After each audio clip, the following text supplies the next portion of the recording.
Hello everybody, I want to show you with this video how you can take a screenshot with the Redmi Note 12 Pro and Redmi Note 12 Pro 5G.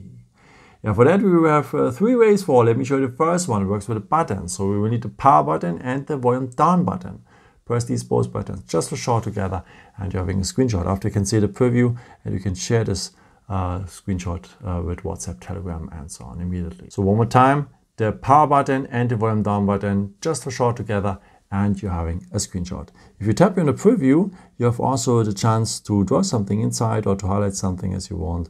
Or here at the corners, you can crop a part of the screenshot, what is very useful if you want to capture a picture from a website maybe, or someone's WhatsApp status and so on. Pretty nice.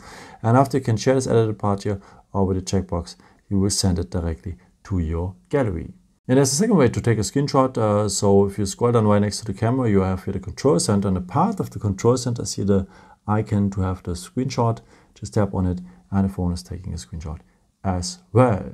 But the coolest way to have a screenshot is with 3 fingers. So just take your phone like this, take 3 fingers, swipe them across the screen, and you're having a screenshot as well. One more time, take 3 fingers, swipe it across the screen, and you're having a screenshot as well.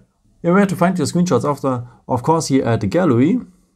And here at the photos, they're mixed up also with the camera pictures and so on. So this is why I recommend you to go to the albums, because the screenshots here have their own folder only for your screenshots. I hope I could help you with this video and answer your question. And maybe if you want, you can leave me a nice comment or give me a thumbs up. That would be very helpful for my videos. Thank you so much for. I've got also some other videos if you're interested in, with some more tips and tricks and so on. Or you can also subscribe if you haven't done it before. Thank you so much for your support, and maybe until next time. Ciao.